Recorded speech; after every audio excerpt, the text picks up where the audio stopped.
Good morning and welcome to episode 7 of Duval Rundown presented by Injury Care Centers.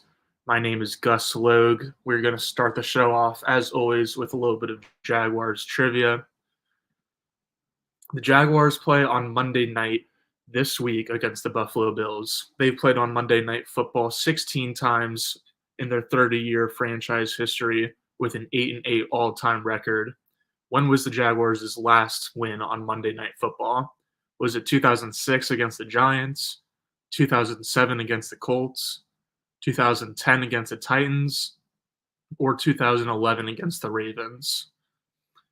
I need a little sound effect thing right here to take us some time while people think of the answer. But the answer is D. 2011 against the Ravens was the last time the Jaguars had a Monday Night Football victory.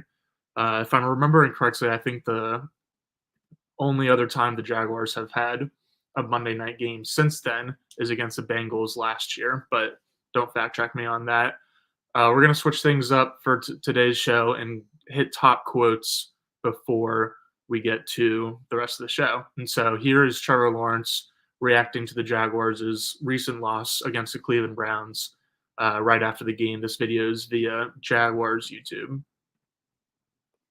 So I don't pretty shocked.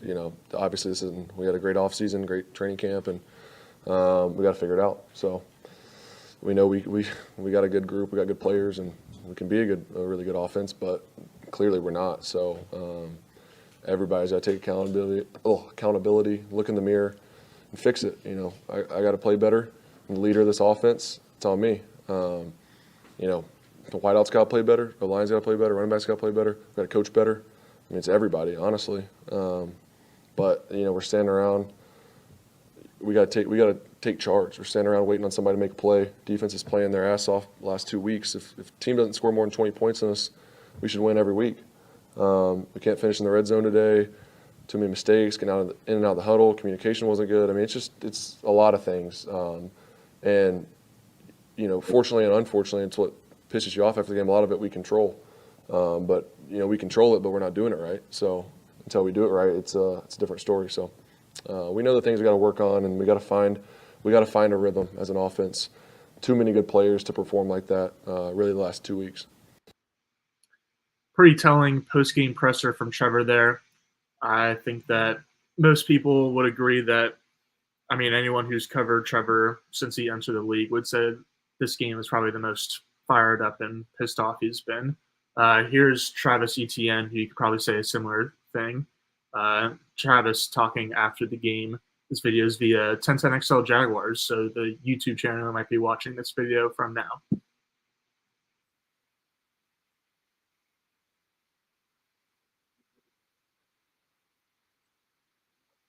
To help them, and it's a team sport, it takes all of us, and that's what we got to do. So I feel like we got talent, but man, the hell with talent, we need to work hard and execute. We need hard workers, not talented guys. That's a top quote right there. Next up is a clip from the Podfather himself, also known as Bill Simmons, reacting for the Ringer after the Jacksonville loss. It's enraged me that I bet on them today, especially coming back after last week against Miami. And they took the stupid up 7 notches in this game. Sal, they had, first of all, Cleveland was 2 for 14 on third down and 1. Cleveland had 13 penalties for 100 yards and still won. Jacksonville had 1st and goal from the 2, settled for a field goal. 1st and goal from the 19 inside the red zone, field goal miss. 1st and goal from the 6, touchdown. 2nd and goal from the 2, went backwards, kicked a field goal. This is the stupidest team you've ever watched. Yeah, put it bluntly there. Next up is Jeff Prosser, our very own from 1010XL, doing his Prosser rant on Monday morning on The Drill, which is on 1010XL platforms and 92.5 FM in Jacksonville from 6 to 10 a.m. Amazing show, must watch every Monday, win or lose. So here's what Prosser had to say after the loss Monday. And ask question about the play caller. You don't have to determine. It's not the play caller. It's the plays. It's the playbook. Our offense offense stinks. You watch other teams accomplish more with arguably less. Although this offensive line makes any and all things you try to do just about dang near impossible. They refuse to play the position at an acceptable level. Week after week after week. Stuff rate, pressure. Yeah, like I said, good stuff. All right, the last quote / video that we have today is Pete Prisco and former Jaguars offensive tackle Tony Baselli talking about the offensive line on Jaguars Happy Hour on Jaguars YouTube from Monday afternoon. Second. You guys told us this was the group. It's healthy. Got a new center, which, by the way, Mitch Morris is playing the best of anyone after 2 weeks, in my opinion. Correct. No doubt. Ezra Cleveland is next, in my opinion. It wasn't great the other day, though. But he's the second best right now. And the biggest glaring issue on offense is the offensive line, in my opinion. There you have it. So today we switched things up a little bit because we're supposed to have Tony Smith on the show to talk about Jacksonville's poor passing game and Trevor Lawrence. Unfortunately, Tony is having some technical difficulties, so we won't be able to have him on this morning. But I'm still here to talk about the same subject and take any questions that you have. 100 miles an hour commented on YouTube. Good morning, Gus. Good morning, my good friend. He also commented, do you think with Trevor Lawrence and shiny new wide receivers with tons of ability that this will be one of the top head coach landing spots after the season? We'll dive into Doug in a second, but I think if Doug Peterson is no longer the head coach, then it would be hard to imagine Jacksonville not being the most attractive head coach landing spot in the 2025 offseason. I mean, with the amount of resources and money that Shad Khan is willing to spend, and then also with how patient he's traditionally been in terms of like letting coaching staff, but really just organizational staff kind of get a chance for several years to make their mark. And then obviously having the quarterback and Trevor Lawrence kind of firmly in place and signed to a contract, and then a lot of talent elsewhere on the roster. Yeah, this would be by far the best landing spot for the head coach if Doug is out. He also said no wins in the last 300 days besides the Panthers, and people say this coaching staff isn't quote-unquote done yet. We will see. I guess I'll talk about Peterson right now. My expectations is that Peterson will not be gone this season, partly for the reason that I just said, where Shad Khan has a lot of patience with the people that he hires and really does not like to fire people or let people go unless it's absolutely necessary. I mean, just in the Urban Meyer year alone, it took Urban Meyer going to a bar in Cincinnati and having like an embarrassing viral moment come out on social media for him to lose his job. And so, honestly, even if the Jaguars haven't won a game going into their bye week, I think Peterson will just finish the season regardless and be given that chance to have like a midseason turnaround. And then if the Jaguars miss the playoffs or just ultimately have a disappointing season in the end, then at that point, I think we can talk about moving on from Doug. But I'll be really surprised if it happened during the season. I think like the biggest change that could happen would probably be Press Taylor being let go, and then maybe some kind of internal promotion to fill the offense coordinator and play caller spot. Mike McCoy, I think, makes a lot of sense. He's the quarterback's coach right now. I would like to say that the Jaguars, in the event that Press gets would make like an outside hire to bring in some kind of like new brain trust, bring in some new ideas. Don't just get an old buddy that you know that can run the same system, because I feel like this offense needs a little bit of juice and a little bit of spark in terms of the creation or creativity of the play calling. Not necessarily the playbook. I think the playbook is actually pretty solid, but the play calling itself could certainly use some work. And so, again, at the most, I think we see Press Taylor not make it through the season, like at the very worst. And even that has a really, really low chance. But I think that's something that's actually has a chance of happening as opposed to Peterson, where I just really think he's going to be here for the rest of the year. And so I'll temper expectations a little bit, even if the Jags go into Buffalo on Monday night and get whooped. That's definitely a scary matchup.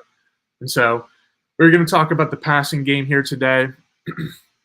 I went back and watched the film last night, and honestly, the play calling was definitely not good.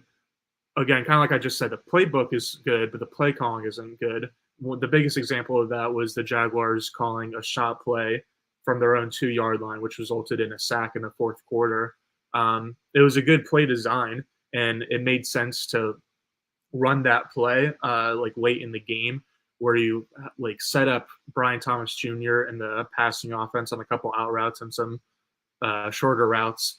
And then later, Brian Thomas on this play runs a double move, kind of an out and up, and is wide open. But because Mitch Morse and Ezra Cleveland blow a double team block, Lawrence is sacked for a safety. And so even though, again, like the play design there is good, it just makes zero sense to call that play on your own 2-yard line, where it's like routes that take a long time to develop. And there's not a lot of room for Lawrence to go because he can't run out of the back of the end zone, obviously. And so I would have liked to see the Jaguars get some quick game, like just get out of the back of their own end zone, get to like the 20 or maybe the 30, and then you can call that shot play. But I guess thinking from the coaching staff's perspective, the shot play would have been like more expected if the Jaguars first moved out to the 20 or 30-yard line. And so I kind of get that they wanted to maybe catch the defense by surprise by doing the shot play backed up at their own 2-yard line. But still, that's not really an excuse. It's just poor situational play calling. I think that was also kind of a trend for the whole game, is just that the Jaguars are trying really hard for their identity to be a power run game that utilizes play action and then is able to mix in a bunch of different concepts besides that. But like last year, especially after a bunch of injuries to the offense, from the offensive line to Christian Kirk to Trevor Lawrence, Zay Jones at the very beginning of the year, the Jaguars ended up just being a shotgun-heavy, quick game-heavy team. And really, like, their whole offense was predicated on Trevor Lawrence moving the sticks down the field. And then obviously their red zone success rate last year wasn't great, but they were at least able to move the ball down the field efficiently for the most part, even with all the injuries towards the end of the year. But this year, the Jaguars are trying to be more of an under center team, really establish the run, and then utilize like deep shots and play action off of that. But my qualm with the passing game and kind of the offense as a whole is just that there's not enough of those like shotgun quick dropbacks anymore. And like, it's one thing if you want to run more under center and more like deep shots play action. I think that's totally fair. Especially with like the way that modern defenses are trending, where there's a lot of too high coverages returning. And so you need to kind of do things to get defenses out of too high, i.e. run from under center. And then you can actually attack when there's just single high safety with the deep play action. But I've got this stat here. According to the Sports Info Solutions, Trevor Lawrence led the league in completions last season on pass attempts with a 0 to 3 step drop back without play action. So basically he led the league in quick game completions. He also ranked top 20 in completion percentage and passer rating among 60 qualifying quarterbacks. This season, he ranks outside the top 20 in attempts, completions, completion percentage, and passer rating on quick throws. And so, like, I think we saw how the Jaguars started the game, where it was just a quick passing concept where it was curl flat, and then Lawrence hit Brenton Strange over the middle for like an 8 or 9 yard pickup. It's just an easy thing to get the offense into rhythm. And so I liked that start for the Jaguars, but I think they can use, even if they don't want to be majoring in quick game anymore, that's fair. But I think they can still use quick game a little bit more to kind of like get the offense into the rhythm, get Lawrence some completions, but then also to like let Lawrence cook, honestly, because a lot of like the short, like the quote unquote quick game stuff, or at least the stuff where the Jaguars have Lawrence getting rid of the ball in less than 2 seconds, is stuff where there's like kind of a pre-made read, and like there's the play is designed for like one player to get open and then for Lawrence to hit that read. And so I feel like the Jags are putting the training wheels on Lawrence a little bit too much, where like in quick game, yeah, even if you're only going to throw the ball like 5 to 10 yards downfield, you have a bunch of different options and Lawrence can make the decision of himself or where he thinks it's best to go with the football. And so I think it would be good to give Lawrence more decisions because, again, I feel like the training wheels were on a little bit too much between being too run heavy with like the under center and then trying to just go deep play action and then having like one read throws basically schemed up. It felt like to me, Trevor Lawrence was like playing Madden and his wife was picking all the plays. And so all the plays in theory like work, but they just like weren't called at like necessarily the right times. And so I think Lawrence probably felt a little hamstrung. And that's why I think he probably made some bad decisions in the red zone. Those 2 different times, if not 3, or even 4, honestly, that I can think of off the top of my head, where Lawrence just held on to the ball for too long in the red zone. I think I hear a lot of people say that Lawrence will like throw to his first read too quickly a lot. And I think his problem, if any, is actually the opposite, where like he'll get off of a read too quickly. And that's what happened in the red zone a few times, where he had some open plays, but like just kind of got skittish in the pocket and ran out of the pocket sooner than he needed to and tried to kind of put on his superhero cape and make a play when he really just needs to kind of like trust the offensive system and just make the read that was kind of given to him. And so I think that Trevor certainly didn't play his best game, but the most concerning thing about it to me was like not necessarily missed throws or bad decision making. It was just like the fact that I feel like all the bad decision making was because this is a quarterback that just doesn't trust the offense or doesn't trust the play calling. And so it's definitely a very big concern. That was just a little rant that I had to get off, but let me get back to the comments and see what questions we have so far. 100 miles per hour asked, did Brenton Strange play better than you thought he was going to play?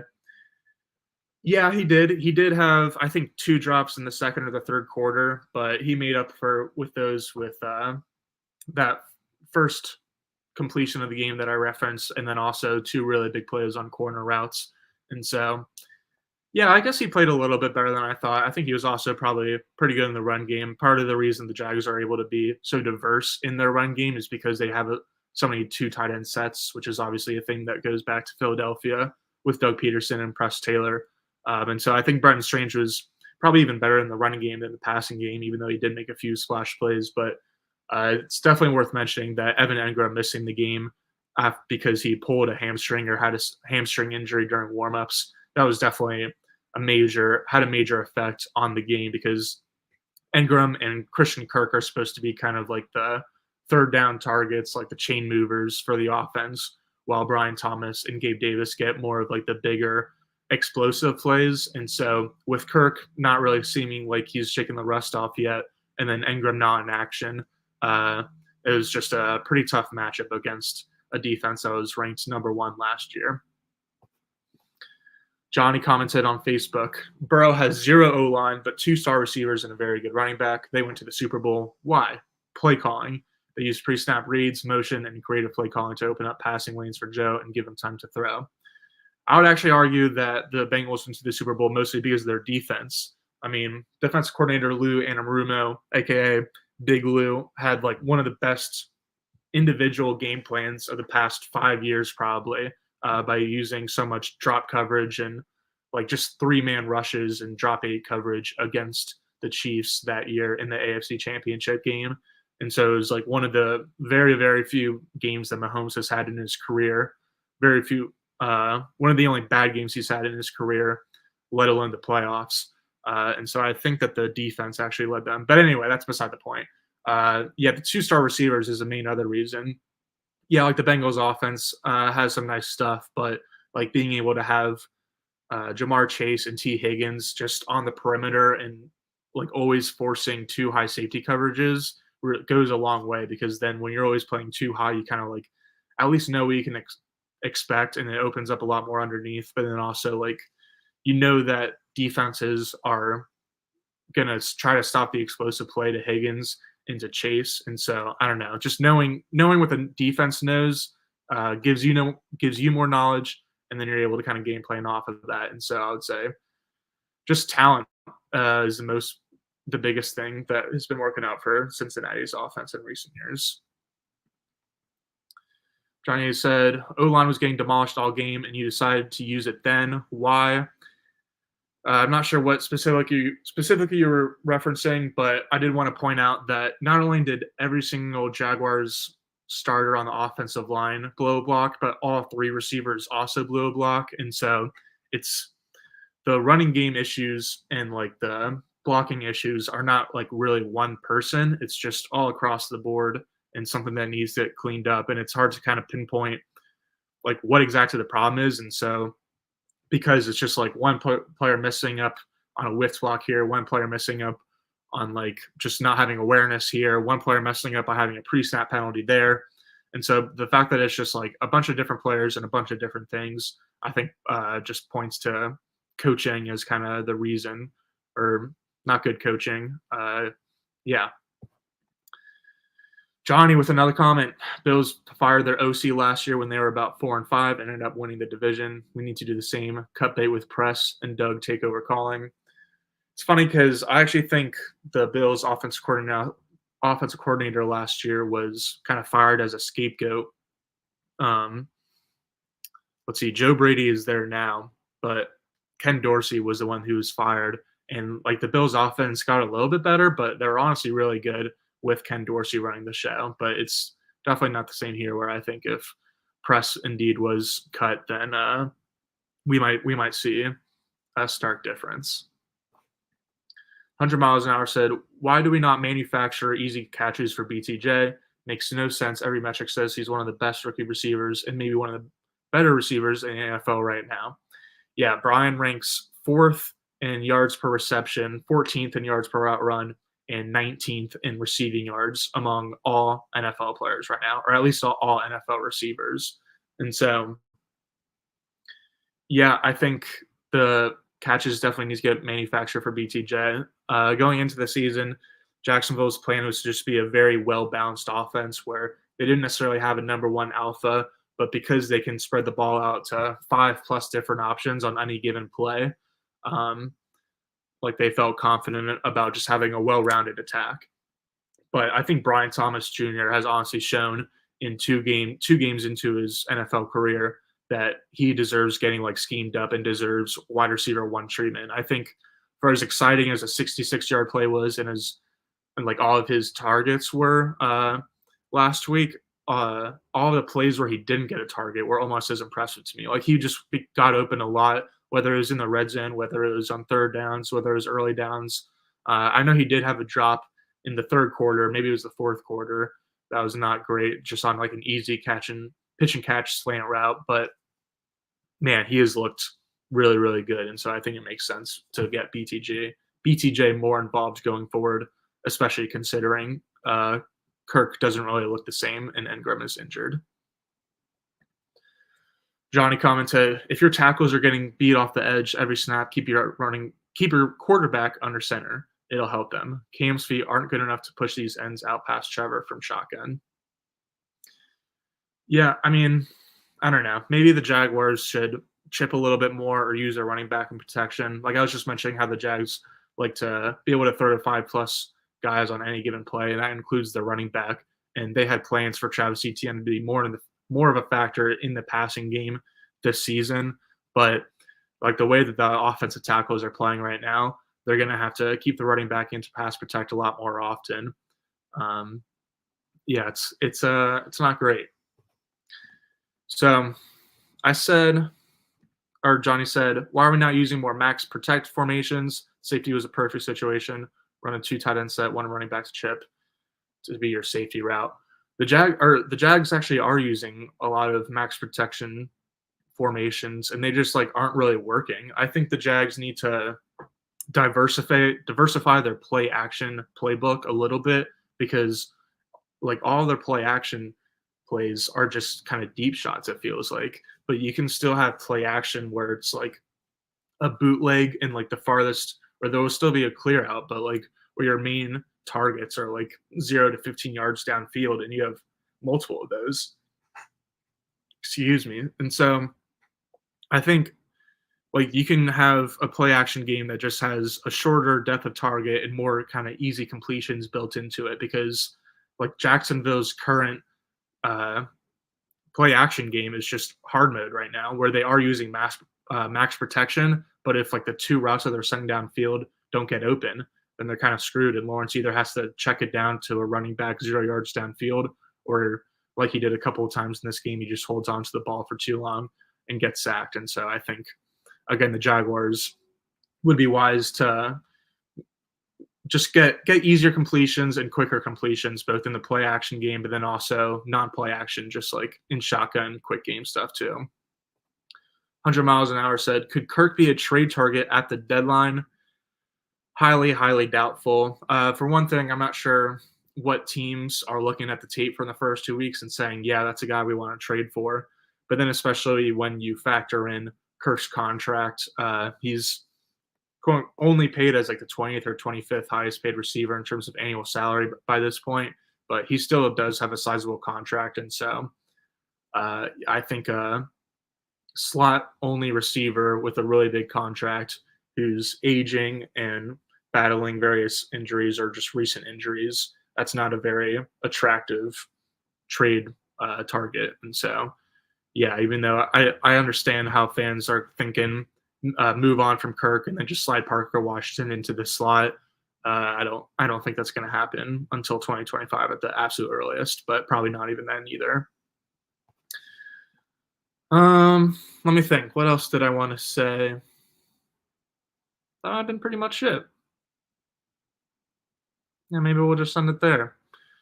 I'm sorry again on behalf of Tony that he wasn't able to join because of some technical difficulties, but hopefully we'll get him on the show very soon. Next show will be at 9:04 a.m. on Thursday. Every show is going to be at 9:04, or every weekday show, Tuesdays and Thursdays, will be at 9:04 a.m. going forward. So I really appreciate everyone who's commenting and viewing live. Again, if you want to comment and so I can see it, make sure you comment like in the actual stream as opposed to kind of like underneath the Facebook post or the Twitter post, if that makes sense. So we got one more question before we get out of here from Johnny. What are the chances we trade for a better option at guard? Also, maybe signing a Howard at cornerback. I think the cornerbacks are okay. Like Montero Brown had a pretty good game. I think Darby had an even better game because like I think it's a better sign for Darby that he was just like not really targeted at all. And part of the reason Montero Brown had a good game is that he was just targeted a lot and the ball was near him a lot, and so he kind of showed up a lot. But that said, like it was still a solid performance from Montero, a good game from Darby. So I don't think a corner is necessarily needed at this point, especially if Tyson is able to return healthy, and same with Darnell Savage in the slot. I think trading for a guard is interesting because there's not really a lot of other in-season moves that I think they can make to just improve the team. But I think it would be more likely that we see Cooper Hodges begin starting at guard as opposed to Jacksonville making any kind of move via trade. The other move that I had in mind, I mentioned like maybe Press will be gone and then Mike McCoy will be promoted in-house. But the other one I was thinking of was starting Walker Little at left tackle because Kane Robinson has probably been the least consistent player on the offensive line for the Jaguars through 2 weeks, including in the run game where like that's really his MO, but he's pretty inconsistent right now. And so maybe if you put Walker Little in the starting lineup, that could help out. So, all right. Yeah, we're going to end it there. Thanks again to all of yous. Thank you to Injury Care Centers for sponsoring this show. We will see you here next Thursday with Mia O'Brien at 9:04 a.m. Till then.